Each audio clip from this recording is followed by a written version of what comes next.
En esta tarde estamos continuando con esta serie de mensajes que deseábamos compartir con la iglesia acerca de los mandamientos de amarnos unos a otros.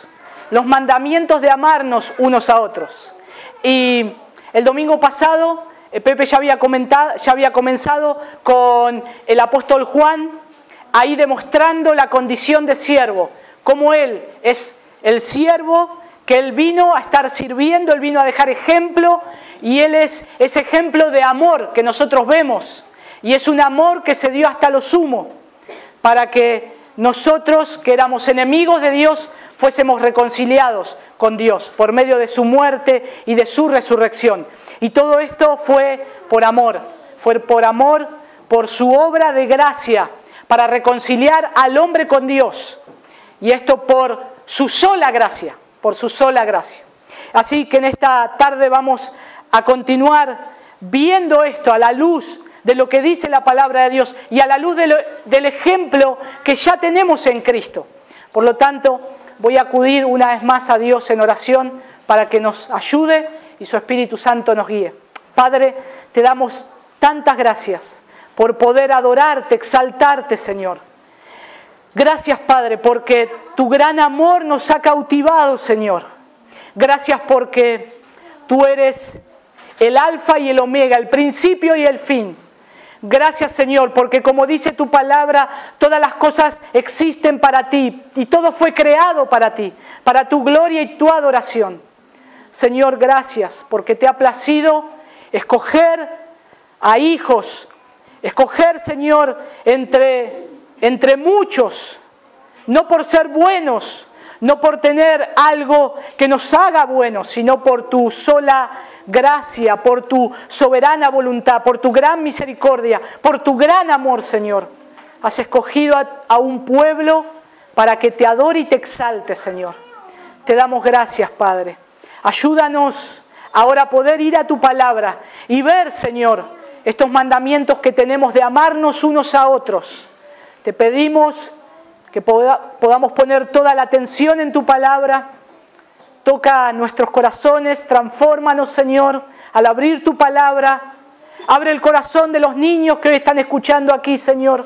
Que tu palabra, que es poderosa, traspase cada corazón. Y, Señor, sigue llamando para vida eterna, para salvación. Te lo pedimos una vez más, en el nombre de Jesús. Amén y amén. Si yo les dijera que en varios de los tiempos, en muchos tiempos, en la historia de la humanidad, siempre hubo grupos de personas, siempre hubo comunidades de personas.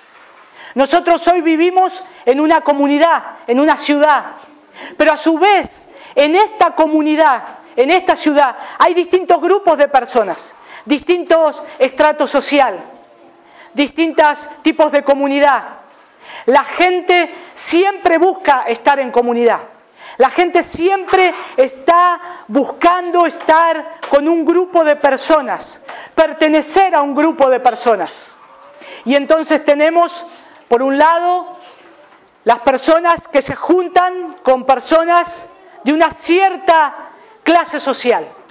Y ese grupo se junta exclusivamente entre ellos. También encontramos personas que no son de tanta altura social, tal vez son más escasos de recursos y se juntan entre ellos y se van a vivir a un cierto barrio. También después hay grupos sociales. Los grupos de los jóvenes se mueven con los jóvenes, los mayores se mueven con los mayores y tenemos los grupos ahí. Los jubilados con los jubilados. Los que juegan a las bochas y al tejo con los que juegan a las bochas y al tejo. Los que escuchan música rock con los que escuchan música rock. Los que escuchan música punk o otro tipo de música se juntan en esa comunidad. Porque esto es lo que el hombre siempre ha buscado. Estar en comunidad. Y siempre ha tenido esa tendencia de vivir en unidad. Y eso está bien. Que busquen estar en comunidad, porque es algo puesto por Dios, es algo que en su conciencia tiene, que Dios ya puso en el ser humano, que el hombre no puede estar solo. ya está diseñado para vivir en comunidad y está diseñado para darse el uno al otro, pero buscan en un sentido equivocado. Por eso los movimientos que comenzaron en la época de los 60, de los 70, los grupos, esto que decíamos, de rock, grupos sociales o antisociales, los que estaban en contra de la sociedad, los que abogaban en contra a favor de un tipo de sociedad y aquellos que hacían resistencia. Siempre el ser humano está buscando estar en un grupo social. Siempre quiere vivir en comunidad. Pero ahora nosotros encontramos que esto está bien y que fue creado por Dios. Pero tenemos que ver en qué sentido Dios, por qué lo creó, por qué creó al hombre de esa forma. Y cuál es la comunidad que todo hombre, que toda mujer tiene que conocer y que tiene que llegar. ¿Para qué Dios lo crea con ese instinto natural de estar en comunidad? Y la palabra de Dios nos habla y nos habla claramente en eso. Y nos habla acerca de imágenes que nos dejan ver lo que es una comunidad. Si yo les dijera que hoy fui caminando por la calle y vi a una persona caminando sin cabeza, ¿me creerían? No, es imposible. Caminando sin cabeza no puede ser. Toda persona que vemos siempre, o que vemos pasar por la vereda, lleva la cabeza encima de sus hombros, ¿no es cierto? Siempre lo vemos que tiene su cuerpo entero. Y cuando vemos a un discapacitado que le han amputado un miembro, una pierna, un brazo, tal vez no lo vemos como el resto de la sociedad, porque es algo anormal. Le ocurrió algo y le tuvieron que cortar dolorosamente un miembro de su cuerpo. Pero la cabeza siempre tiene que estar en su lugar, porque si no estaría muerto. Ahora, la palabra de Dios nos dice que los cristianos fuimos llamados a ser parte de un cuerpo. Fuimos llamados a formar un cuerpo. Y el apóstol Pablo, viendo intencionalmente esto, ahí en 1 Corintios capítulo 12, la última parte, el último versículo, él dice: vosotros pues sois el cuerpo de Cristo y miembros cada uno en particular. Dios trata diferente con cada uno de nosotros. Pero así como el dedo y la muñeca tienen diferentes funciones y son miembros del mismo cuerpo, cada uno de nosotros, en el lugar en el que el Señor nos colocó, también formamos parte de un cuerpo en la iglesia del Señor.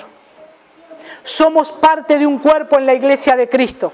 Y a su vez cada uno de los miembros del cuerpo tiene completa dependencia ¿a quién? A la cabeza. A la cabeza. Nuestro cuerpo físico responde a nuestro cerebro, a nuestra cabeza. Cuando el cerebro anda bien, todo nuestro cuerpo funciona correctamente. Por lo tanto, si el cerebro del ser humano comienza a fallar, el ser humano comienza a tener problemas motrices y hasta tal vez le puede agarrar una parálisis total en el cuerpo. Por eso, cuando el apóstol Pablo recurre frecuentemente a metáforas, utiliza esta metáfora del cuerpo, pero la utiliza para dibujarnos la comunidad a la cual el cristiano forma parte. Y no es que hay distintos ámbitos sociales en esta sociedad, que, bueno, yo soy parte de un club, yo soy parte de otro club, no, yo soy parte de la iglesia. La iglesia no es lo mismo que esas instituciones. La iglesia del Señor es única. La iglesia del Señor fue puesta por el Señor como una comunidad dentro de esta comunidad, dentro de este mundo caído, para que sea una comunidad de gracia y de verdad. Una comunidad de gracia que recibe a pecadores, que se arrepienten y creen en Cristo, para abrazarlos, como fuimos cada uno de nosotros salvos, y para reafirmar las verdades del Evangelio. Porque recordemos que hace mucho tiempo ya este mundo ha perdido la verdad. Cree que la verdad es relativa. Cree que todo es relativo. Y nosotros en la Escritura tenemos la palabra de verdad. Y dice que la iglesia es columna y baluarte de la verdad.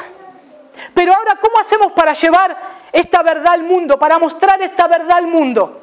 ¿Cómo hacemos para que vean que esta es una comunidad diferente a cualquier grupo social de este mundo, de nuestra ciudad?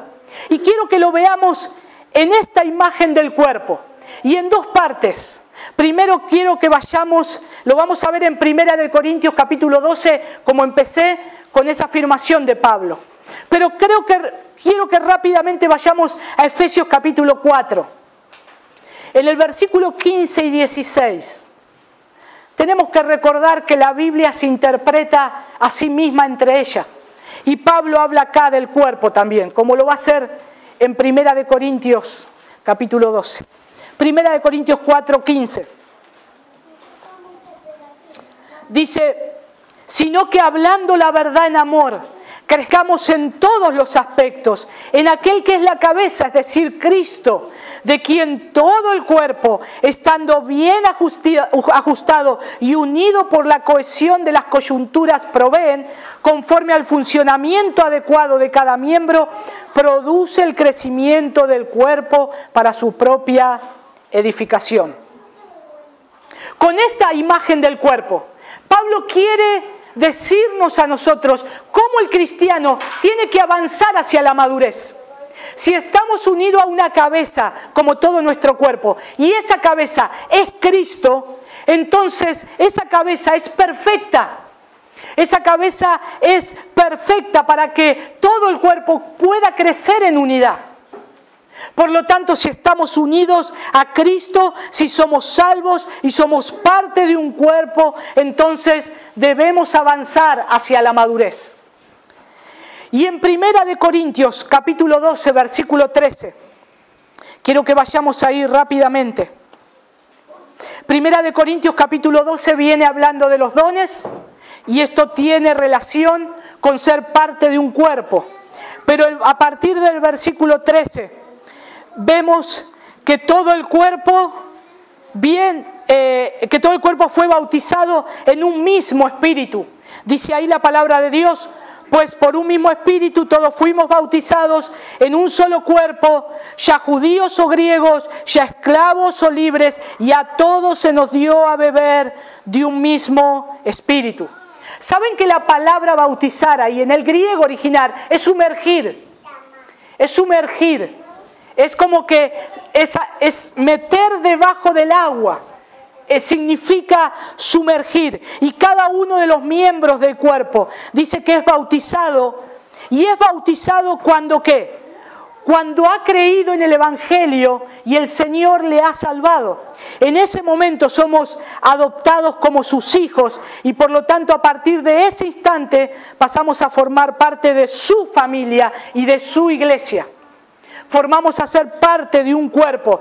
Y el Espíritu Santo entonces obra bautizándonos. ¿Cómo es? Sumergiéndonos en el cuerpo. Poniéndonos dentro del cuerpo. Sumergiéndonos en el cuerpo de Cristo a cada uno de sus miembros. Por eso dice de esta forma fuimos bautizados.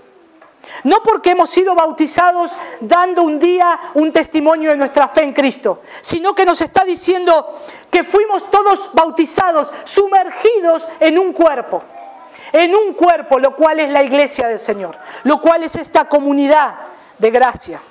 Y del versículo 12 hasta el versículo 17, ahí nos muestra cómo en su palabra la diversidad de los miembros.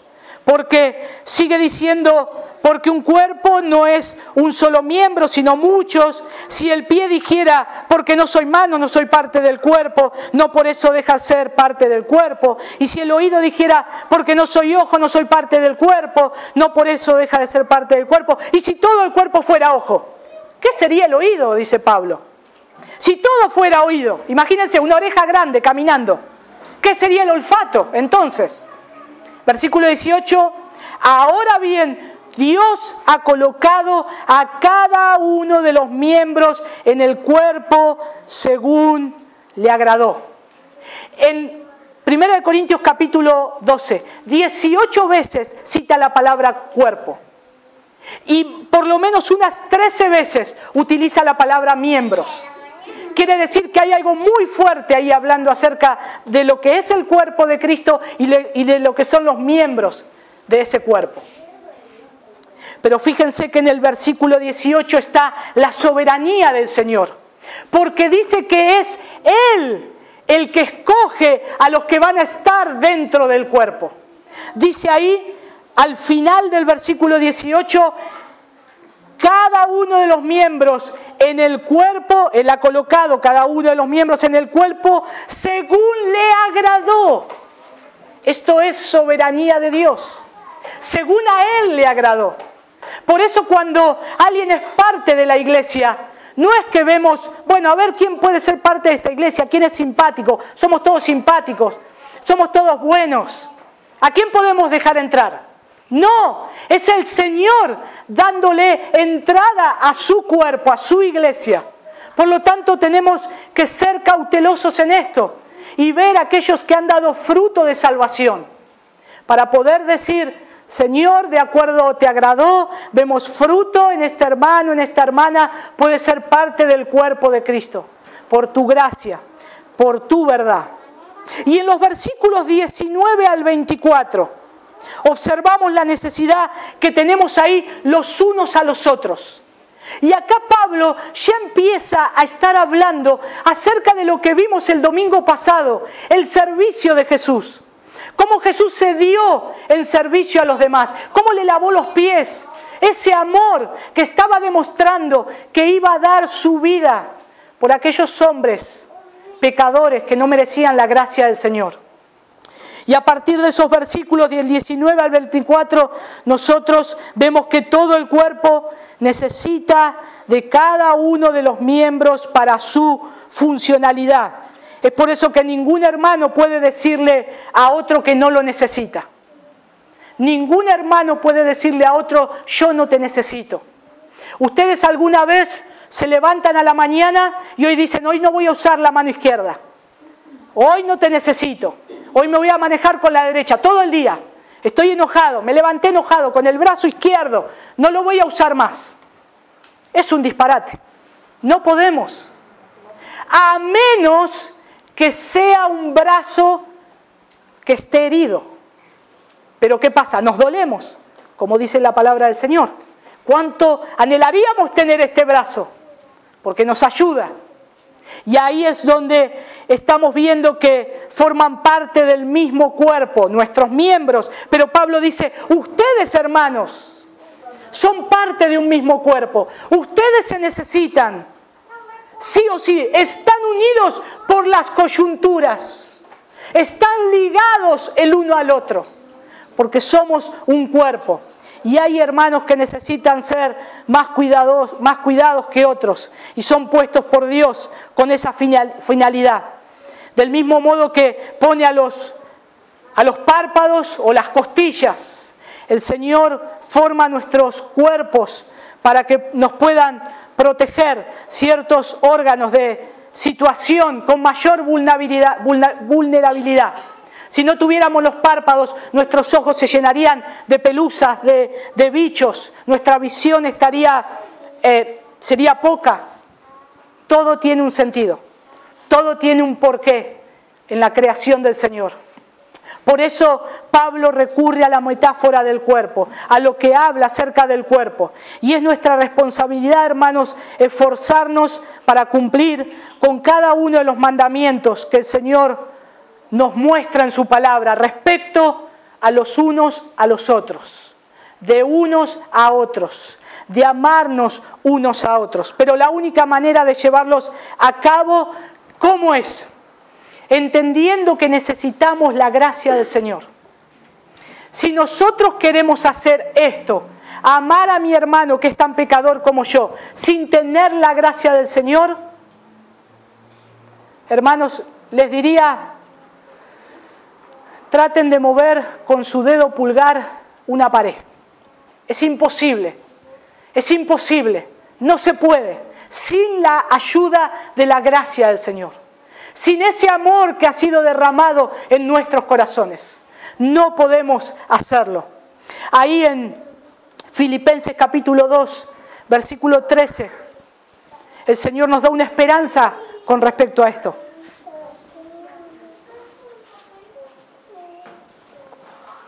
Filipenses 2:13 dice, porque Dios es quien obra en nosotros tanto el querer como el hacer por su buena voluntad. ¿O saben cómo es la otra traducción? Porque a Él le plació, por su beneplácito. Así es el Señor como obra en sus hijos. Y es por eso que cuando logramos actuar como Él nos muestra a través de sus mandamientos como iglesia, si yo puedo amar a mi hermano, si yo puedo ayudarle en su debilidad, si yo puedo orar por él, si yo puedo venir a reunirnos una vez a la semana, no tengo por qué jactarme y decir, qué bueno, qué puntual que soy, qué buen hermano que soy. Démosle gloria a Dios, démosle la gracia al Señor, porque yo no puedo hacerlo si yo no estaría en su gracia, si yo no lo hubiese conocido a Él. Lo podemos hacer por la gracia de Dios. Y creo que hemos visto el primer mandamiento. Hoy vamos a seguir viendo la base de todos los demás mandamientos de amarnos unos a otros. El domingo pasado vimos que ese primer mandamiento, ahí en Juan capítulo 13, versículo 34, dice que Él nos amó, que es Jesús amándonos. Y debemos amarnos como el Señor nos amó. ¿Y cómo es como el Señor nos amó? El amor de Cristo es un amor ágape, mayor que cualquier amor humano, mayor que cualquier amor que exista en este mundo. Así nos amó el Señor, sobrepasa todo entendimiento. Podemos encontrar entonces algunas características del amor de nuestro Señor Jesucristo en lo que dice el apóstol Pablo. Y ahora sí vamos a ir a 1 Corintios capítulo 13. Vamos a ver el capítulo 12, ya hemos visto, el capítulo 12, pero a su vez le sigue después del 12 que viene, el 13. Entonces, inevitablemente caemos en una relación o en una correlación de números. Pero dice que en 1 Corintios 13, a partir del versículo 4, ¿cómo es el amor? El amor es paciente. Es bondadoso, el amor no tiene envidia, el amor no es jactancioso, no se envanece, no es arrogante el amor. Versículo 5, no se porta indecorosamente, no busca lo suyo, no se irrita. ¿Cuánto nos irritamos de acá? No levanten la mano, pues nos tenemos que ir todos. Si habría que decir, salgan todos afuera los que se irritan. Bueno, dice el amor no se irrita, no toma en cuenta el mal recibido. Versículo 6, no se regocija de la injusticia, sino que se alegra con la verdad. Todo lo sufre, todo lo cree, todo lo espera, todo lo soporta. ¿Se dan cuenta que necesitamos la gracia de Dios para esta clase de amor? Es imposible amar de esta manera. Es imposible amar de esta manera. Por eso necesitamos la gracia del Señor. Y quiero recordarles que el contexto de la iglesia de Corintio aquí vivían entre una sociedad que cada uno pensaba en lo suyo. Pablo les comienza a hablar del amor y de ser miembros los unos a los otros, de que están unidos, que son un cuerpo. ¿Y saben qué sociedad era? Era como la nuestra hoy, y no sé si peor, porque estaban en Corintio, una ciudad que se daba para todo.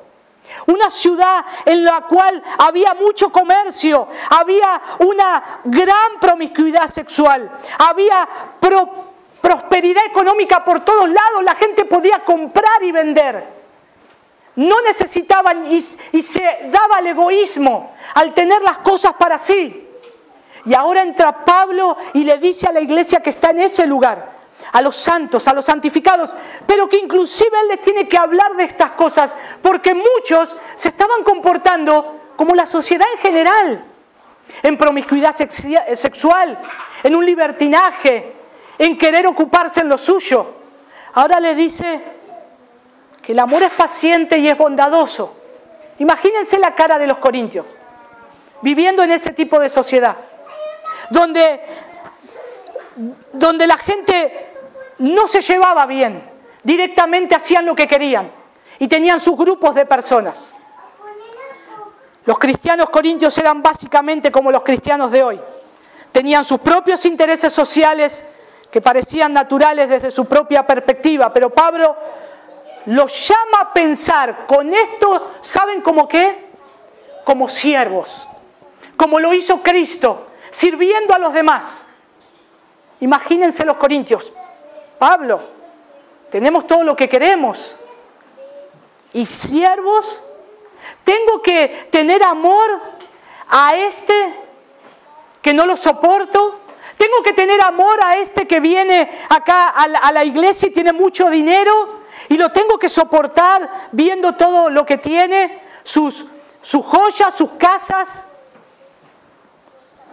Y el capítulo de Primera de Corintios, capítulo 13, se divide naturalmente en 3 secciones. A partir del versículo 1 al 3, ahí muestra un contraste sobrio entre el amor y otras expresiones y actitudes egoístas.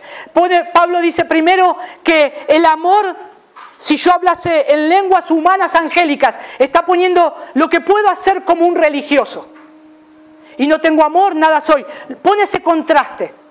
Luego, en los versículos 4 al 7, describe el amor mayormente en términos negativos. Lo que no es el amor. Lo que no es el amor. Por medio de estas palabras, el apóstol deja la idea que solo el amor triunfa. Que solo el amor triunfa. Y los versículos 8 al 13 vuelve el tema de los contrastes. Y esta vez los contrastes indican que cuando todo lo demás perece o muere o fenece, ¿qué es lo que perdura? El amor. El amor es lo que prevalece. El amor es lo que perdura. Fíjense que dice que el amor, el versículo 6, no se regocija de la injusticia, sino, es un contraste. La palabra sino siempre es un contraste. El amor no se regocija de la injusticia, sino que se alegra con la verdad. Se alegra. Y el término verdad se refiere a la verdad del Evangelio, a la verdad del Evangelio, a la que habían sido llamados ellos, a la que somos llamados nosotros. La verdad del Evangelio es inseparable del amor. Porque de tal manera amó Dios al mundo, no nos olvidemos, que fue Él el que dio a su Hijo Jesús para darnos salvación a nosotros. La verdad del Evangelio es inseparable del amor. No puedo desconectar la verdad del Evangelio con el amor de Cristo. Y Pablo no lo quería hacer acá. Siempre entonces podemos ver que a veces esa actitud falsa puede comprometer a la verdad, al encubrir el pecado, la injusticia, cuando es condenada. Por lo tanto, cuando hay verdad y se tiene que predicar la verdad, es expuesto el pecado. Pero el amor con que el Señor nos amó nos libra del pecado. Por lo tanto, siempre tiene que estar esa verdad. No alegrarse con la injusticia, sino que alegrarnos con la verdad. Y la verdad del Evangelio. Y los versículos 4 al 7, ahí de 1 Corintios 13, vemos algunos de los efectos del amor. Se estipulan acá para que sepamos si tenemos esta gracia, si estamos en el Señor. Un cristiano, ¿qué es? Es paciente. Un cristiano tiene que ser bondadoso. Un cristiano, si tiene amor, no tiene envidia. Porque dice que el amor no es jactancioso, no es arrogante, no se porta indecorosamente, no busca lo suyo, no se irrita, no toma en cuenta el mal recibido, se regocija en la injusticia, se alegra con la verdad, todo lo sufre, todo lo cree, todo lo espera, todo lo soporta. Este es un cristiano. Este es un cristiano. Y hermanos, sabemos que estamos caminando en esta gracia.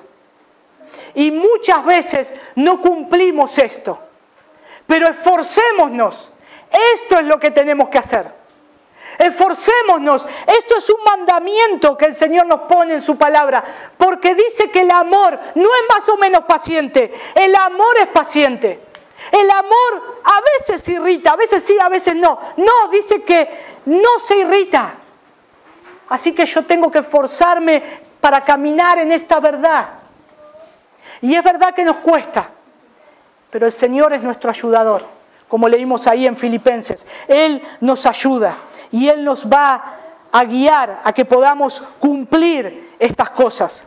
Y este amor es una prueba clara de la regeneración y es la piedra de toque de nuestra fe profesada en Cristo. De nuestra fe profesada en Cristo, que podemos cumplir estas cosas. Se quiere mostrar a los corintios con esta bella descripción del amor, es de la naturaleza y los efectos del amor, que en muchos aspectos su conducta, la conducta de ellos no era como Pablo describe acá. Cuando Pablo le habla estas cosas, hermanos, el amor es paciente. Ellos no eran pacientes. No se crean que ellos tenían paciencia. Pablo le está diciendo, recuerden cómo es el amor. El amor es paciente. Y toda la lista que dice acá, que es bondadoso, que no tiene envidia, ellos no eran bondadosos. Ellos no querían darse el uno al otro. Ellos tenían envidia unos a otros. Por eso Pablo les recuerda cómo es el amor del Señor. Cómo es el amor que ellos tienen que tener por la gracia del Señor. Y el autor pone el énfasis principal en eso, en el amor. Y nosotros tenemos que preguntarnos si este amor divino habita en nuestros corazones. Si en este principio del amor nos ha llevado a conducirnos como corresponde con todos los hombres. Con todos los hombres. Y si nosotros estamos dispuestos a dejar de lado los objetivos y finalidades egoístas. Todo esto son preguntas que nos tenemos que hacer. ¿Estamos dispuestos a eso? ¿Estamos a ser dispuestos a no ser egoístas? Esto es lo que la palabra de Dios hoy nos está hablando. ¿Estamos dispuestos a darnos el uno al otro? ¿Estoy dispuesto? Y aquí un llamado a estar alertas, diligentes y orando para que podamos cumplir esto. Para que podamos cumplir esto, porque es la voluntad del Señor. Y esa es la clase de amor que Dios pide que tengamos los unos a los otros. Pero ¿cómo nos amó Jesús? ¿Cómo nos amó Jesús? Bueno, un poco lo vimos el domingo pasado, ahí en Juan capítulo 13:1, cuando Jesús dice, los amó hasta el fin. Jesús, a los que a Él le habían sido dados, Él los amó hasta el fin. Él se dio hasta lo sumo. Y ese es el amor que nosotros apuntamos. Ese es el amor sublime de Dios. No es más bajo. El límite no es bajo, sino que el listón está puesto bien arriba, porque es el amor de Cristo, en el cual nosotros tenemos que apuntar. Es su amor. Y así debemos amar nosotros a nuestros hermanos y de igual manera aquellos que no conocen a Cristo. Fíjense ahí en Romanos capítulo 5, versículo 8. Romanos capítulo 5, versículo 8. Pero Dios demuestra su amor para con nosotros en que siendo aún pecadores, Cristo murió por nosotros.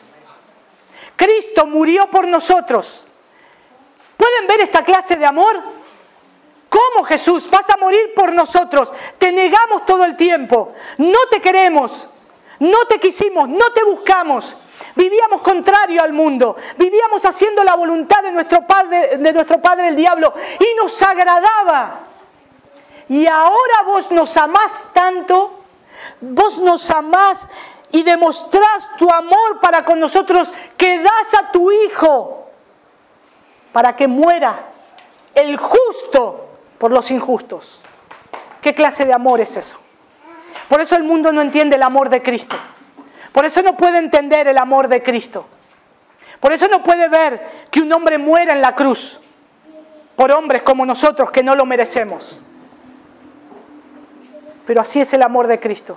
Así es tan grande nuestro Señor. Así es tan poderoso el Señor para salvar a todo aquel que cree. Y en Juan capítulo 10, versículo 11, dice: yo soy el buen pastor. ¿Y qué hace el buen pastor? El buen pastor da su vida por las ovejas. Es lo que hizo Jesús. Él es el buen pastor. Él es el buen pastor. Y Él da su vida por las ovejas. Él cumplió esto. Él dio su vida. Si conocemos a Dios, si nacimos de nuevo, debemos amar como el Señor nos amó. Y quiero entrar a esta última parte, a Primera de Juan capítulo 4.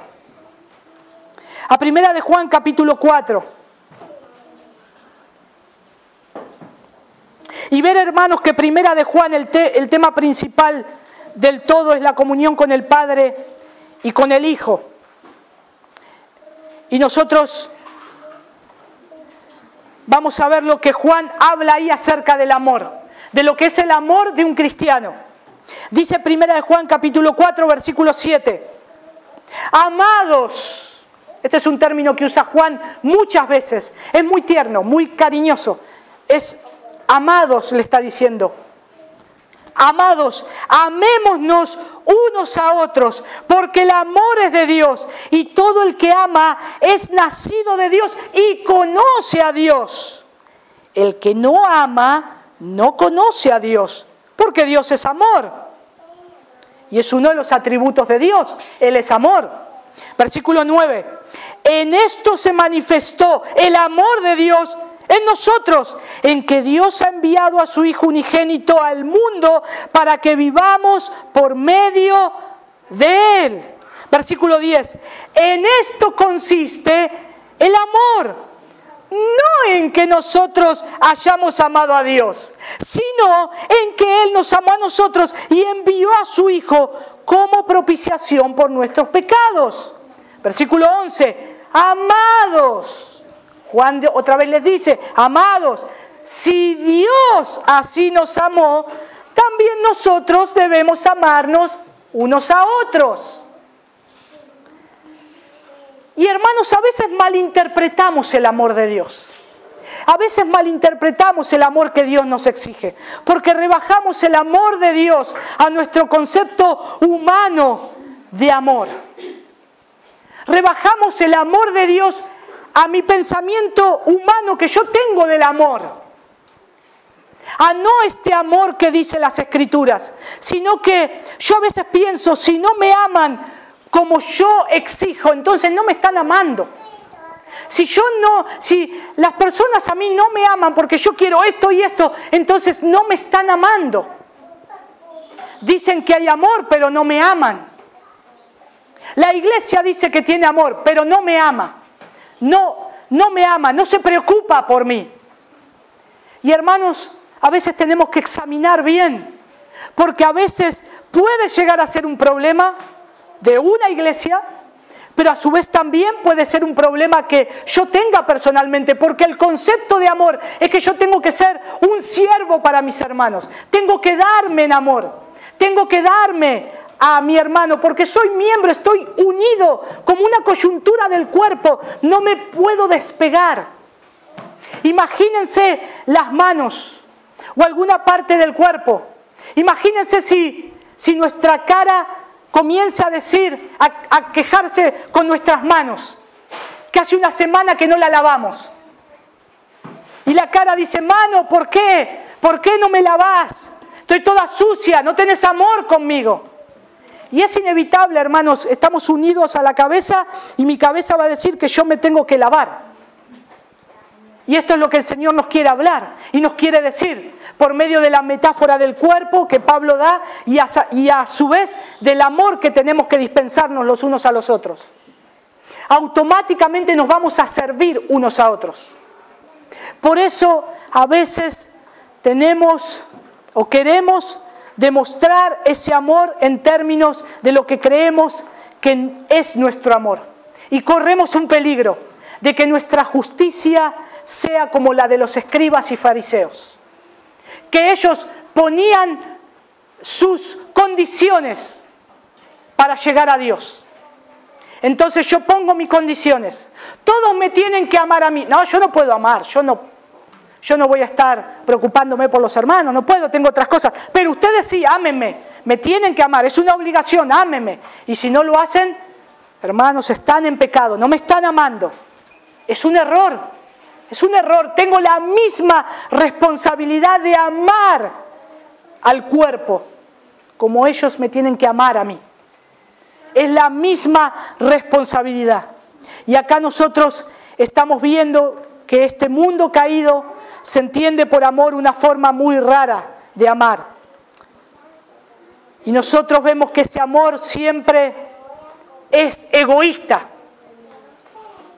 Cuando a veces se ha hecho esta prueba, cuando nos casamos, ahora Sila se va a casar pronto. A veces se ha dicho, nos casamos, ¿por qué te querés casar? Me quiero casar porque quiero ser feliz. Qué egoísta. ¿Y por qué te querés casar con ella? Porque quiero que ella me haga feliz y yo hacerla feliz a ella. ¿Ven como siempre la inclinación a que yo quiero ser feliz? Cuando el amor no es egoísta, cuando yo, si quiero casarme o si amo a una persona, si amo en este caso a mi esposa, yo me tengo que dar a ella y amarla a ella. Y más conociendo la verdad del Evangelio, que dice que Cristo amó a la iglesia y se dio a sí mismo por ella. Se dio hasta lo sumo. Y ahora a los esposos, el Señor le dice, esposos, amen a sus esposas como Cristo ama a la iglesia. Si yo no tengo la gracia de Dios, digo, imposible, Señor. Quedo fuera de esto. Y es verdad, quedo fuera. Pero ahora veo el amor de Cristo, cómo Dios cuida a la iglesia. Cómo cuida a la iglesia, cómo la ama. Aun cuando la iglesia se aparta de Él. Aun cuando la iglesia hace mal las cosas. Aun cuando la iglesia no lo ama como lo debería amar.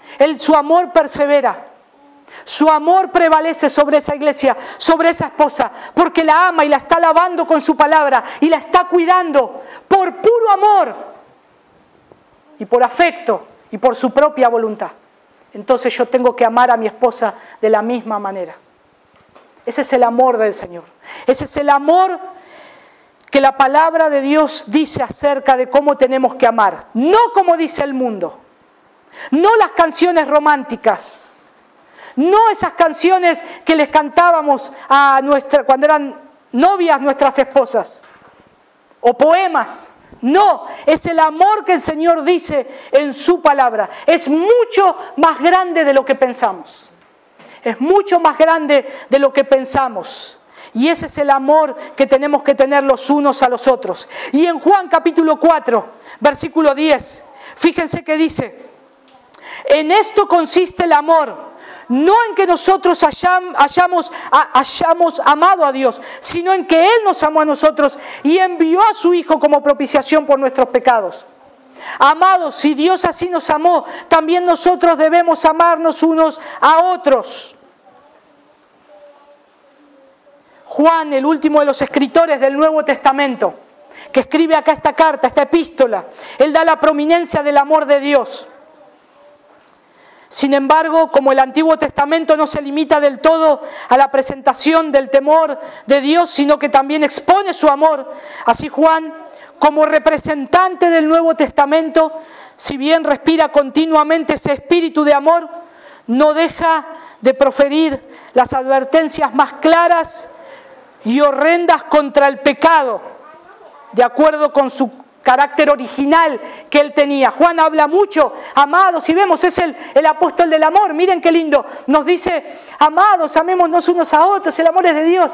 Pareciera que Juan es, todo amor, ¿no? Es así, qué bueno que Juan, mirá qué bueno que está hablando acá. Y dice, y todo el que ama es nacido de Dios. ¡Wow! Pero acá pará. Y todo el que ama es nacido de Dios. Ya no me gusta tanto. Y conoce a Dios. Pero Juan, entonces acá no sos tan buena onda. El versículo 8 dice, el que no ama no conoce a Dios. Juan es muy amoroso, dice palabras muy amorosas, amados. Y después en su carta él dice, hijitos míos, tenía un amor muy dulce, pero cuando tenía que decir la verdad, él la decía y no comprometía la verdad, no la mataba. Él decía directamente, inspirado por el Espíritu Santo, y Dios diciéndole que lo escriba, el que no ama no conoce a Dios. Así de cortante. El que no ama no conoce a Dios. ¿Por qué? Y porque Dios es amor. Claro. Y en esto se manifestó el amor de Dios en nosotros. Y en esto tenemos el amor del Señor en nosotros. Y el capítulo 4 de Primera de Juan habla de dos cosas: de las señales de los falsos maestros y después, en segundo lugar, del amor, que es la prueba de haber nacido de Dios, que es fruto requerido del conocimiento de su gran amor en Cristo en nosotros. ¿Cómo es ese fruto del amor en Cristo en nosotros? Pero ¿por qué nosotros vemos que Dios nos envía a su Hijo nacido de carne? Ahí, como dice Primera de Juan, capítulo 4. Y esto es muy importante, hermanos, que lo sepamos. Porque dice, capítulo 4, versículo 1, amados, no creáis a todo espíritu, sino probad los espíritus para ver si son de Dios, porque muchos falsos profetas han salido al mundo. ¿Por qué Pablo empieza hablando de esto? ¿Por qué en su segunda epístola de Juan, en el versículo 7, ahí vuelve a repetir y dice, pues muchos engañadores han salido al mundo que no confiesan que Jesucristo ha venido en carne? Ese es el engañador y el anticristo. Porque se estaban juntando muchos y se estaba haciendo ya un grupo grande que estaba diciendo que Jesús no había venido en carne. Que Jesús no había venido en carne. Específicamente, negaban que Cristo había nacido de carne. Pero acá Juan le dice, Jesucristo ha venido en carne. Un doble reconocimiento de la verdad, que Jesús es el Cristo y que ha venido. Y en el griego, cuando dice que ha venido, es que significa no meramente un hecho histórico, sino también la presente continuación de ese hecho y de sus benditos efectos en carne. Efectivamente, está diciendo Juan, está poniendo la verdad. No, Jesús verdaderamente vino en carne. Verdaderamente Él nació, porque utiliza esta palabra, que ha venido en carne y que ha sido vestido de la carne, no de una apariencia de humanidad, como enseñaron después los docetistas. Y era previamente entonces algo muy superior a la carne. Era algo muy superior a la carne.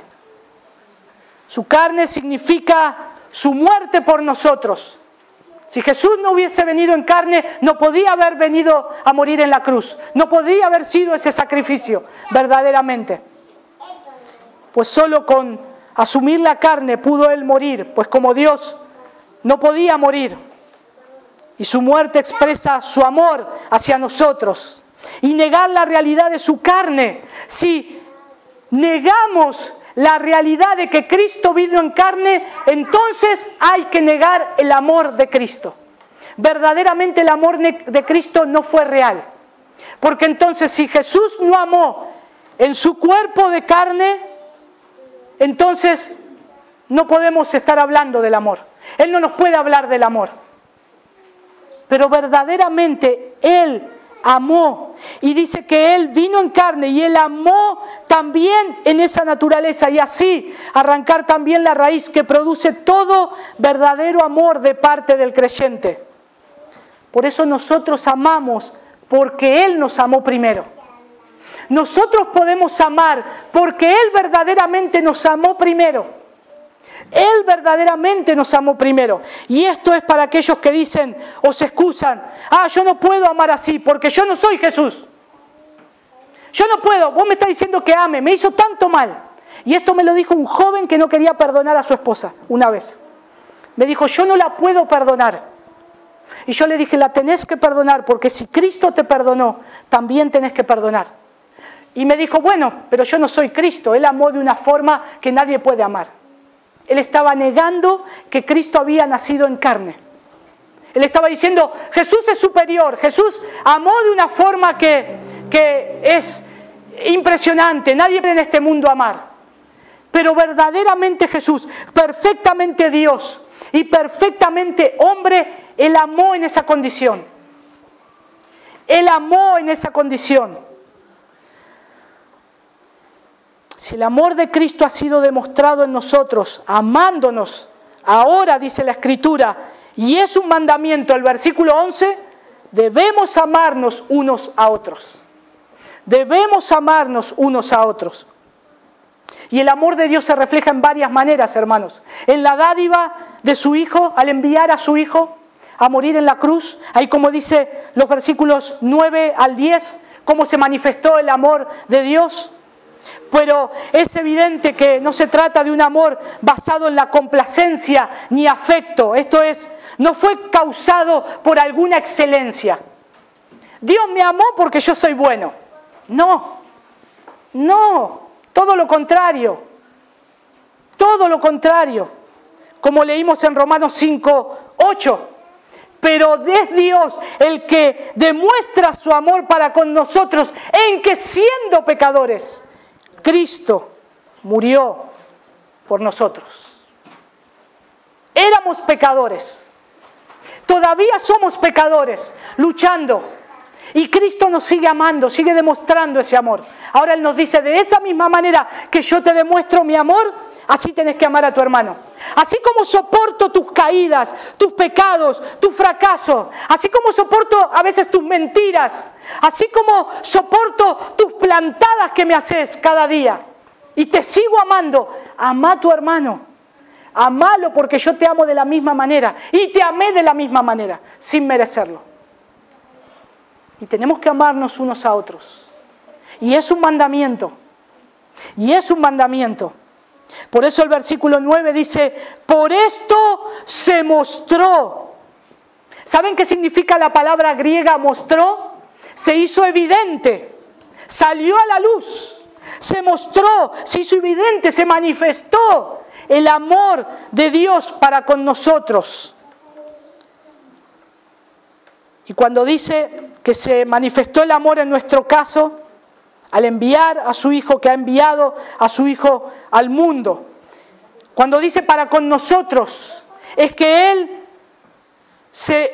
personalmente en cada uno de nosotros, Él manifestó su amor. En mi vida particular, en la vida de cada uno de ustedes en particular, personalmente, no solamente como comunidad, sino como individuo en particular. El amor de Cristo ahí estuvo. De otro modo también no podría haber sido, si Él no hubiese estado en carne, no podría haber sido nuestra vida, como dice ahí el versículo 9, no podría haber sido nuestra propiciación, como dice el versículo 10, ni tampoco podría haber sido nuestro Salvador, como dice el versículo 14. Y es la gran prueba del amor de Dios, el haber enviado a su Hijo unigénito, para que vivamos por Él, quien es la vida y que ha redimido nuestra vida perdida. Y es también el gran motivo de nuestro amor mutuo, porque dice el versículo 10, en esto consiste el amor en lo real, el amor en su ideal supremo, está en eso, ahí está el amor de Dios. El amor de Dios para con nosotros, como dice el versículo 11, es el gran motivo de nuestro amor de los unos para con los otros. Debemos también nosotros, siendo nacidos de Dios y por tanto semejantes a nuestro Padre, que es amor, en la medida en que apreciamos el amor de Dios hacia nosotros, así le amamos a Él. Y también a los hermanos, hijos por la regeneración del mismo Dios. Hemos sido salvados por el mismo Dios, por Cristo, los representantes del Dios invisible. Por eso, hermanos, no podemos decir que amamos a Dios y no amamos a la iglesia del Señor. Es imposible. No podemos desconectar esas cosas. A veces decimos, yo todo bien con Dios, yo a Dios lo amo, doy mi vida por Él. Dios, wow, te amo y te adoro, pero a mi hermano no lo puedo ni ver. No lo amo. Es lo mismo que decir, que me digan a mí, Viti, mirá, vos te amo, un amor, te amo tanto, yo te tengo un aprecio, pero a tu esposa no la puedo ni ver. Hermanos, ¿qué voy a hacer yo? ¿Cómo voy a reaccionar? Y a veces le hacemos eso a Dios. Y a veces le hacemos eso a Dios. Le decimos, Señor, te amo a vos, pero a tu esposa no la puedo ni ver. Es que la esposa del Señor es la iglesia. Hombres salvados por la gracia de Dios, con errores, miles de errores, pecadores con defectos, que están siendo regenerados y transformados. Pero Dios no va a tolerar eso, porque es su esposa y Él se ha comprometido con esa iglesia de amarla hasta el fin. Y Él está trabajando. Dice este texto de Primera de Juan, quien no ama así no ha conocido a Dios, porque Dios es amor. Si no amamos de esta manera, entonces, ¿qué podemos decir? Estamos pecando. Estamos pecando. Si te está costando amar, si nos está costando, hermanos, amar de esta manera, ¿qué tenemos que hacer? Recurrir a Cristo. Correr a Cristo, correr a Él. Porque todos tenemos debilidades. Y en un momento más que otros, a veces, hermanos, es necesario que haya entre la iglesia roces y fricciones, porque el amor está siendo trabajado en nosotros. Y a veces no vamos a tener una buena disposición con otro hermano, pero tenemos que trabajar esto, tenemos que recordar que el Señor nos amó y ese mismo amor tenemos que dárselo al otro. Y principalmente a la iglesia del Señor. Principalmente los unos a los otros. Si me está costando, quiero recordarte las palabras que el Señor nos dice y recordarte que no tenemos un sumo sacerdote que no pueda compadecerse de nuestras debilidades.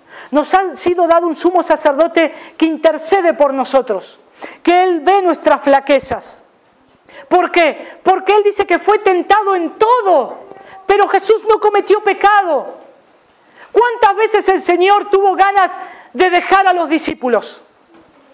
¿Hasta cuánto los voy a tolerar? A veces, muchas veces Jesús estaba con ellos y ellos ni sabían que era Él.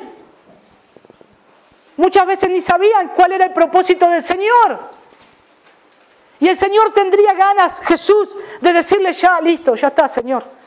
Quiero morirme rápido y dejarlos. Pero Él tenía que cumplir un propósito. Y Él los amó hasta el fin, aún en sus debilidades. Por eso dice que Él fue tentado en todo, pero sin pecado. Por tanto, ¿qué nos recomienda el Señor? ¿Qué les recomiendo? ¿Qué nos recomienda la palabra? No podemos amarnos unos a otros, que es la base de los mandamientos de unos a otros. Entonces, acerquémonos con confianza al trono de la gracia para que recibamos misericordia y hallemos gracia para la ayuda oportuna. Y no solo esto, recordar que por lo cual Él también es poderoso para salvar para siempre a los que por medio de Él se acercan a Dios, puesto que vive perpetuamente, dice Hebreos, para interceder por ustedes. Dice acá por ellos, pero es por nosotros. Él intercede perpetuamente por nosotros. Vive para eso. Jesús vivió para eso, se entregó para eso y Él sigue intercediendo por nosotros. Por eso, hermanos, acerquémonos confiadamente al trono de la gracia para alcanzar misericordia y hallar gracia para el oportuno socorro. ¿Estamos viviendo esta clase de amor? Si no lo estamos haciendo, lo tenemos que hacer. Como dice 1 Corintios 13, lo tenemos que hacer. Y si no podemos hacerlo, tenemos la gracia del Señor. Acerquémonos a Dios confiadamente al trono de la gracia para que podamos cumplir estos mandamientos de los unos a los otros. Tengamos estas actitudes que deben acompañar la mutua comunicación y también debe conducirnos a una relación verdaderamente profunda de los unos para con nosotros. Que el Señor nos ayude, hermanos, a hacer esta comunidad que refleja el amor de Cristo en esta sociedad que no conoce el amor. Que nos ayude el Señor a demostrar cómo es el amor de Dios verdaderamente. Que nos ayude. Vamos a orar por esto. Padre, queremos darte gracias porque tu palabra es un martillo que quebranta, es fuego que consume, es espada de doble filos que traspasa, Señor.